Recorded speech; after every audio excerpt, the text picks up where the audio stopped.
Good morning and welcome to the channel.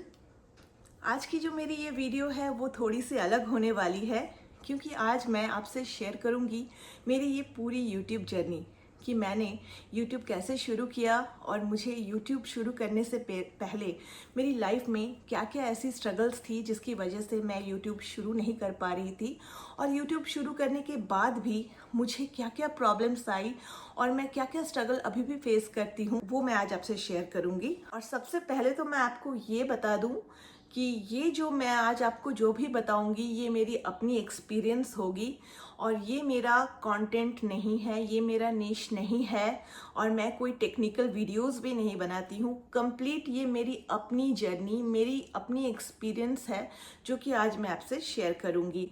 और हो सकता है इस जर्नी के दौरान आपको भी बहुत कुछ पता चले, बहुत कुछ सीखने को मिले, और आप भी अगर मेरी तरह कुछ ऐसी गलतियां करते हैं तो आपको भी पता चल जाएगा, आपको भी शायद इस तरह की गलतियां करने से आप भी बच सके। वो सब कुछ मैं आज आपको बताने वाली हूँ।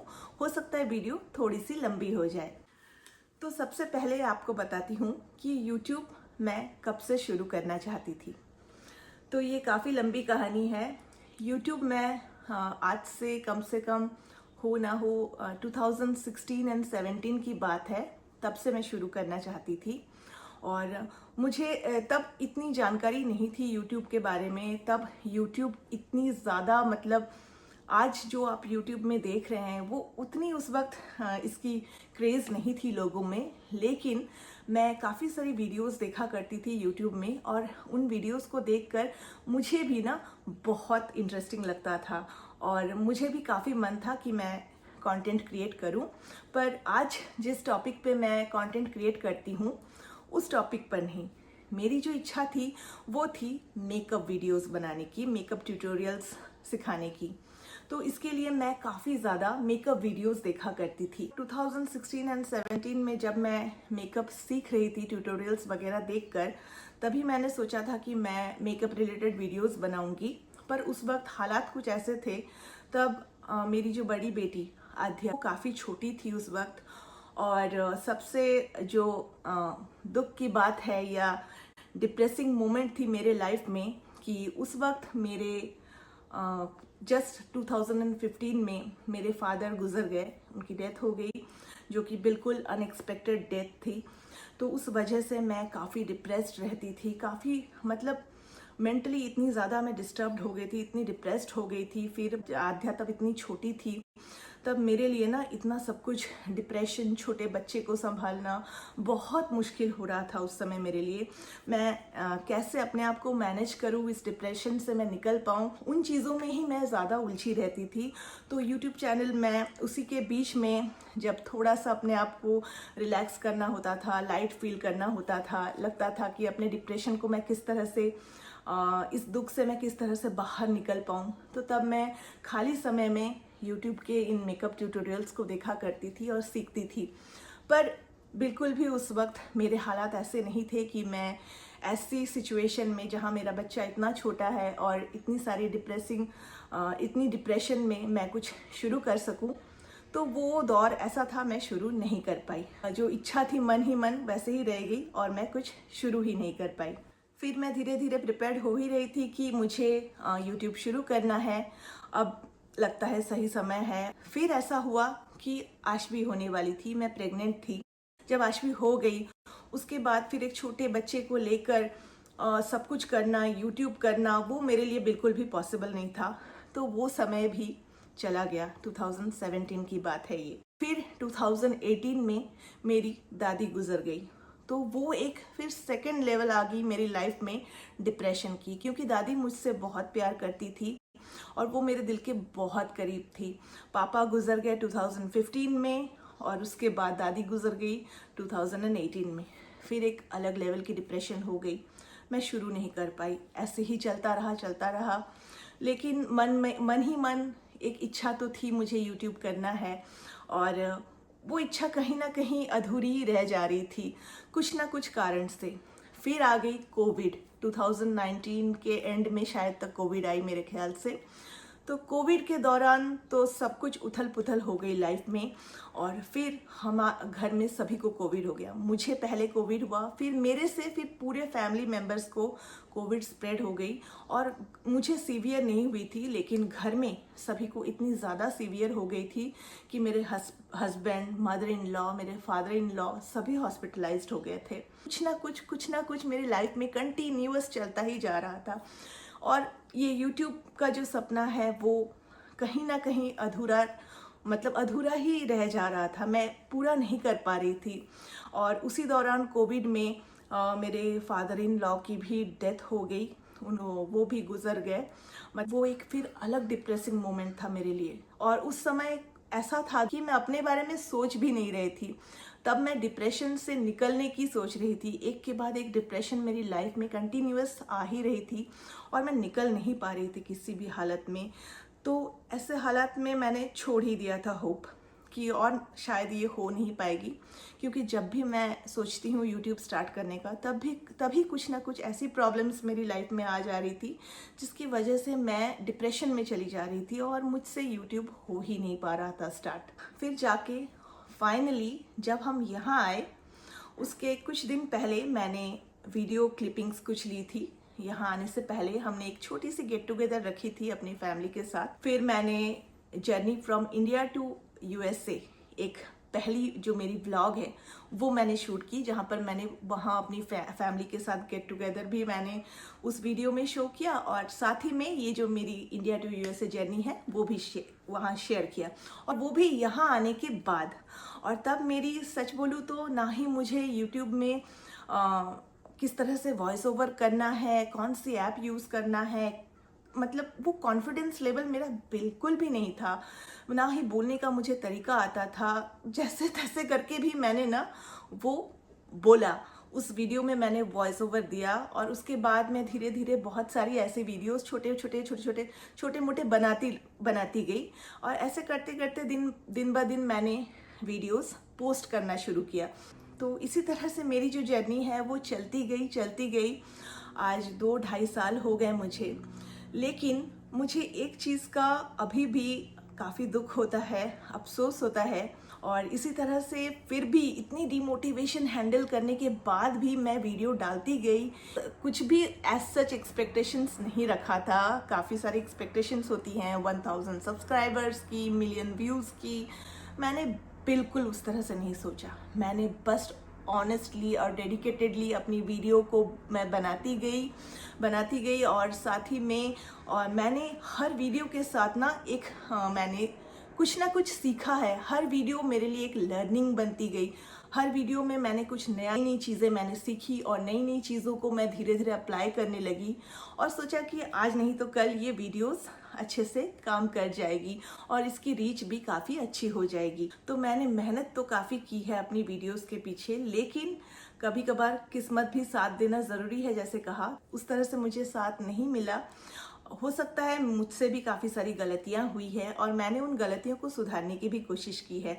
उन गलतियों के बारे में भी मैं आपसे बताती हूँ अभी। सबसे पहले तो आपको बता दूं कि जब आप वीडियो कंटेंट क्रिएशन में आप आते हैं, 90% लोगों को ना पता ही नहीं चलता है कि किस तरह से कंटेंट क्रिएट करना है, कैसे प्रेजेंट करना है, क्या बोलना है, किस तरीके से बोलना है, और किस तरह से आप प्रेजेंट करेंगे कि ऑडियंस को भी अच्छा लगे और खुद भी आप सेटिस्फाइड हो। लेकिन मैंने वो सारी कोशिशें धीरे धीरे की। हर वीडियो के साथ मेरी एक नई लर्निंग हुई, क्योंकि हर वीडियो के पीछे मैंने काफ़ी मेहनत की उसको सीखने के लिए, उसको समझने के लिए, और फिर उसे मैंने अप्लाई किया अपनी वीडियो पे। हर वीडियो पे मैंने नई चीज़ों से एक्सपेरिमेंट किया। सबसे पहले तो जैसे कि मैंने कहा, मुझे ठीक से बोलना नहीं आता था। वॉइस ओवर में मैं किस तरह से बोलूं वो भी मुझे नहीं आता था। वो भी मैंने पहले उस स्किल को मैंने सुधारने की कोशिश की। फिर धीरे धीरे एक जो फियर था कैमरे के सामने बोलने का, कि कोई क्या सोचेगा, कैसा होगा, कैसे लगेगा सबको मेरा ये प्रेजेंटेशन, वो एक फियर ना मन में रहता है, और अभी भी है। ऐसा नहीं है कि पूरी तरह से वो चला गया है, लेकिन फिर भी मैं कोशिशें करती रहती हूँ। जब मुझे लगा कि ये चलो ठीक ठाक अभी चल रही है, अभी वॉइस ओवर में काफ़ी मुझे अपने आप को लगा कि अभी थोड़ी बहुत इम्प्रूव हो रही है, तो अभी मुझे अपने कंटेंट पर और भी ज़्यादा फोकस्ड होना है। यानी कि मैं जिस तरह की कंटेंट डालती हूँ उसे और भी मुझे अच्छा करना है। यानी कि मुझे अपने थंबनेल को और भी इम्प्रूव करना है। पहले तो मुझे थंबनेल बनाना भी नहीं आता था, तब मैंने धीरे धीरे फिर इधर उधर से देखकर, वीडियोस देखकर मैंने थंबनेल बनाना सीखा। अभी तक मैं नहीं बोलूँगी मैं बहुत ज़्यादा एक्सपर्ट हो गई हूँ, पर मैं हाँ ठीक ठाक थंबनेल बना लेती हूँ, पर उतनी हाई क्वालिटी प्रोफेशनल थंबनेल मुझे बनाना अभी तक नहीं आता। फिर आती है बारी वीडियो में आपको किस तरह से टाइटल लगाना है, किस तरह से डिस्क्रिप्शन लिखना है, किस तरह से हैशटैग पुट करना है, किस तरह से एसईओ करना है। इतनी सारी चीज़ें जब धीरे धीरे पता चली ना, तो मैं पूरी तरह से पजल्ड हो गई कि इतनी सारी चीज़ें, क्योंकि शुरुआत में मुझे बिल्कुल भी पता नहीं था कि इस तरह से YouTube काम करती है। जस्ट वीडियो पुट करती गई, टाइटल में देती गई, थंबनेल बस थोड़ा बहुत मैंने इम्प्रूव करके डाल दिया, लेकिन कुछ भी मुझे फ़ायदा नहीं हो रहा था। लेकिन इनिशियली मैं फिर भी बोलूँगी, जब मैंने YouTube शुरू किया था, तब जब मैं होम मेकिंग की वीडियोज़ शुरुआती में डाला करती थी, तब मेरी रीच ठीक ठाक थी, अच्छी खासी थी। लेकिन फिर ट्रैवल वीडियोस जब डालती थी तो उसकी भी रीच काफ़ी अच्छी आती थी। तब उस वक्त थोड़ी बहुत अच्छी थी, चल रही थी। यूट्यूब की जो मेरी जर्नी है वो थोड़ी बहुत अच्छी चल रही थी। तो गलती मैंने की है वो है कि मैंने इस होम मेकिंग, होम ऑर्गेनाइजेशन, जो मेरी ये वीडियोस है, इसके साथ साथ मैंने अपनी जो ट्रैवल कंटेंट्स है वो बहुत ज़्यादा मैंने उसमें दे दिया है। ये मेरी सबसे बड़ी गलती है। कंटेंट्स को आप इस तरह से क्रिएट कीजिए कि ऑडियंस को कंफ्यूजन ना हो कि ये कंटेंट है किस बारे में, जो कि ये मेरी सबसे बड़ी गलती है कि मैंने अपनी होम मेकिंग, होम ऑर्गेनाइजेशन के साथ साथ अपनी ट्रैवल वीडियोस को भी बहुत ज़्यादा इन्वॉल्व कर दिया। और इस गलती को ना मैं बार बार करती गई, क्योंकि मुझे अपने ट्रैवल कंटेंट्स भी ना, उसकी भी मेमोरीज मुझे रखनी थी और उसके ऊपर मुझे कंटेंट भी क्रिएट करना था, क्योंकि मुझे कंटेंट क्रिएट करना बहुत अच्छा लगता है। इस तरह से मैंने जो गलती की तो मुझे समझ में तो आया, लेकिन फिर भी मैं अपने ट्रैवल कंटेंट्स को एक ही जगह पर बार बार डालती गई। मेरे ख्याल से 90% लोग जो YouTube में आते हैं पहली बार, उन्हें आइडिया नहीं होता है और धीरे धीरे वो ना बहुत सारी कंटेंट्स एक साथ एक ही चैनल पर डालने लगते हैं और ये बन जाती है मिक्स्ड कंटेंट। वो कोई भी चैनल नहीं बन पाती, ना ही वो होम मेकिंग की चैनल बन पाती है और ना ही वो ट्रैवल की कंटेंट बन पाती है। तो वो एक मिक्स्ड कंटेंट जब हो जाती है ना, तो उसकी जो व्यूज़ है या रीच है वो भी काफ़ी कम हो जाती है। क्वांटिटी से भी ज़्यादा डे 1 से मेरी यही एक क्राइटेरिया थी और मैंने ये माइंड सेट कर लिया था कि मुझे क्वांटिटी में वीडियोस नहीं देना है। अगर मुझे कोई वीडियो देनी है, अगर मैं हफ्ते में एक भी दूं तो वो क्वालिटी वीडियो हो।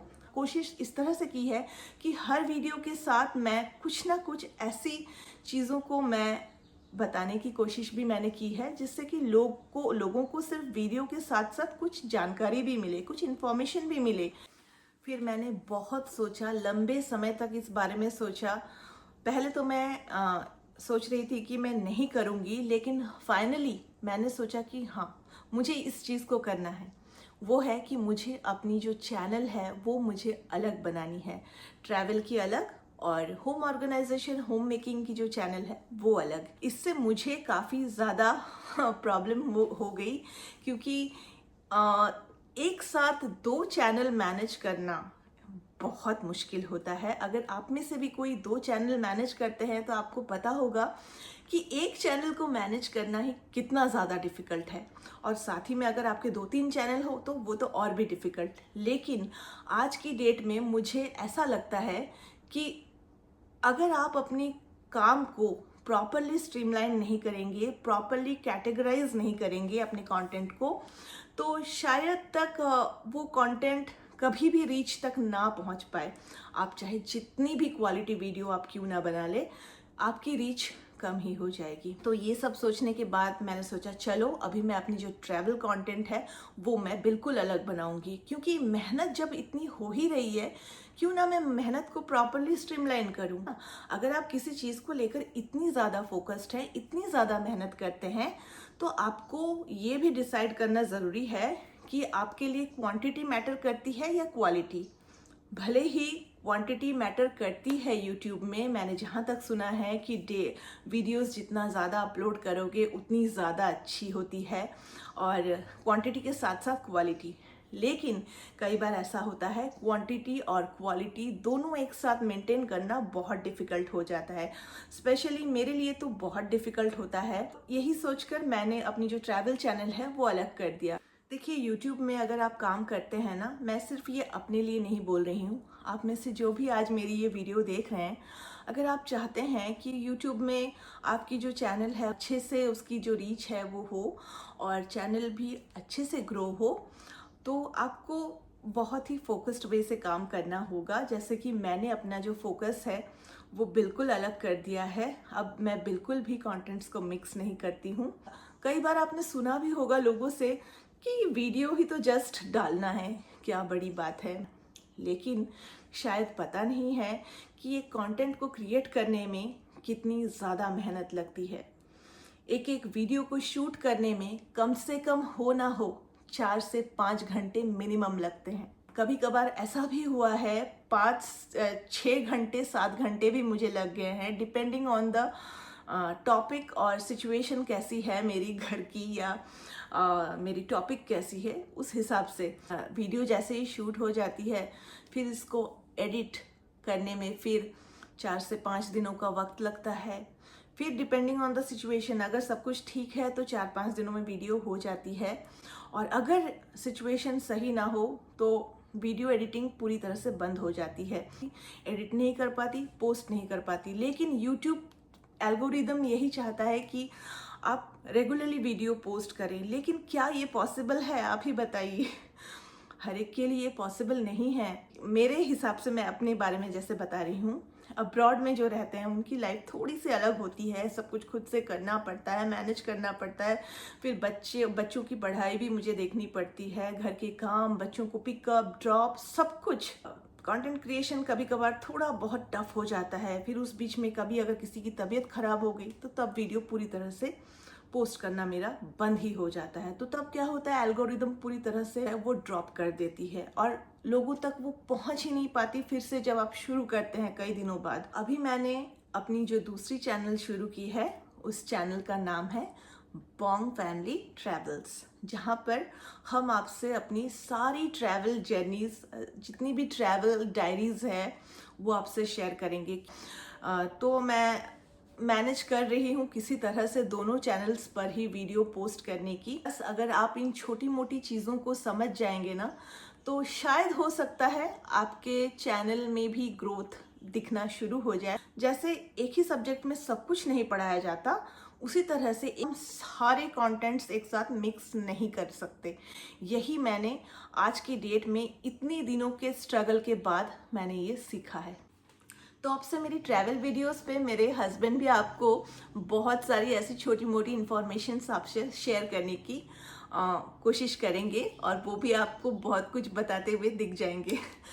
तो चलिए, बहुत जल्द आपसे मुलाकात होगी मेरे दोनों चैनल्स पे आप सभी के साथ। तो वीडियो को अभी मैं आज यहीं ख़त्म करती हूँ।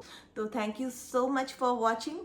मिलते हैं बहुत जल्द कुछ नए वीडियोस के साथ। तब तक के लिए टेक केयर एंड बाय।